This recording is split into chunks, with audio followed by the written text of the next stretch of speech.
Welcome to Poets from the Neighborhood. My name is Bruce Jennings. And I'm David M. Harris. We hope you'll enjoy the poems we'll be reading today, poems written by your friends and neighbors. We begin with a poem by Barbara Young, Charles Bukowski Works.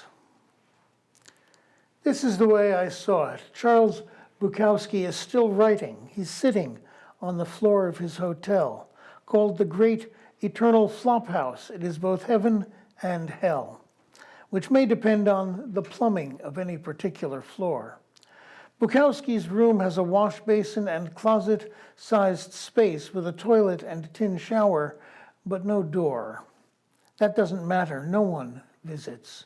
The bed with its sagging springs sees no action. There's a dresser in the room with a blank frame where its mirror hasn't been replaced. An eternally dusty, faded red armchair waits by the window. Bukowski sits on the bare wood floor, back against the wall, a yellow legal pad and a new yellow pencil next to him. Pack of cigarettes and a souvenir ashtray in the shape of a sombrero, bottle and glass. Because it's Labor Day, the American version of May Day, Bukowski, like Whitman down the hall, like Dos Passos and Steinbeck and Hemingway, Dorothy Parker, it's a big goddamn flophouse and I could go on, is writing to honor the American working man and woman.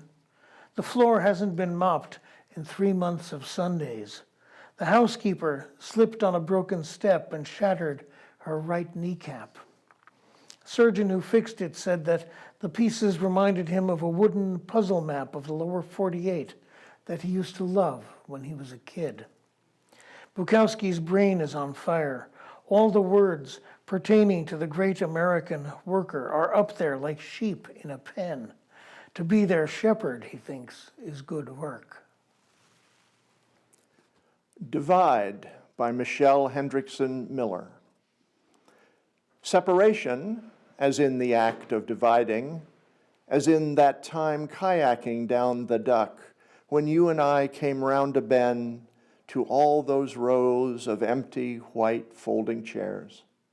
100 or so, carefully aligned with an aisle cut down the middle.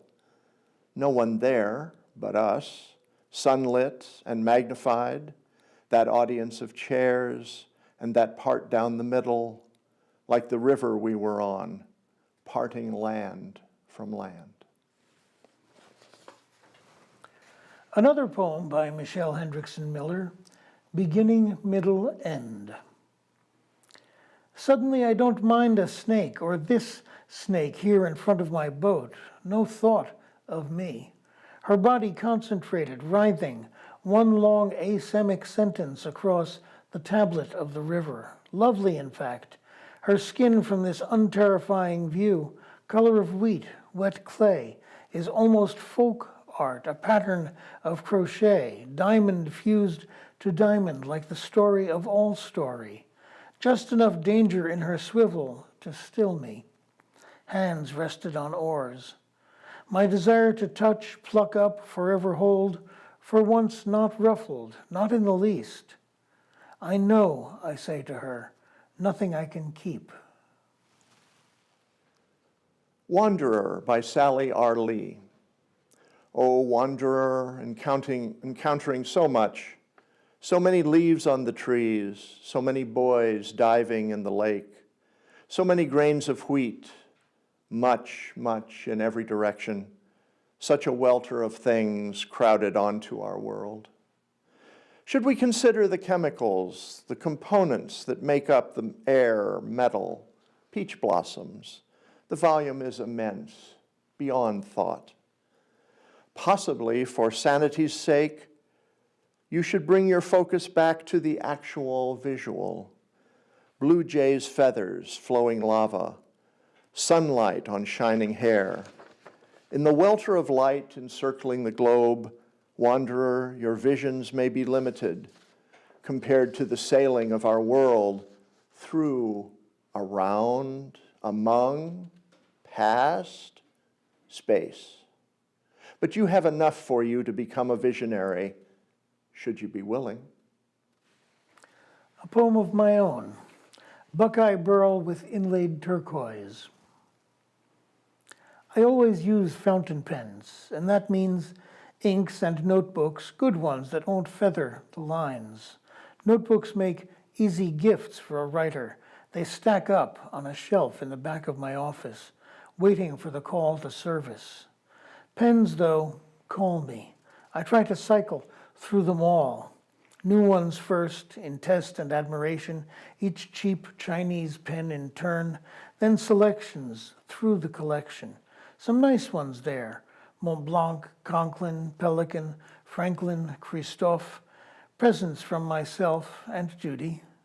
But this one, flecks of bright stone shaped into the hollows of the wood, turned by hand, polished, coated, polished again, carried to, then from the craft fair. An extravagant gift, a gift of love. With this pen, what could I not write? Now I am ready for that epic, the new Goethe, ink flowing out to promote new understandings, drain swamps, build cities, and invent spaceships to explore new universes. Mermaid by Louise Colln. Troubled by memories and moons, you walked my shore. I sat alone, combing my long hair. You touched my arm. That touch. I threw my arms against your skin. I wove my hair about your waist. I took you to my sea, my playful water, rolled us deep in laving waves. Too deep for you, you must return to shore. It is a myth that I can shed my burnished tail and make my bed with you, my love. But oh, that it were true. Thank you for watching Poets from the Neighborhood. We hope you'll join us again soon.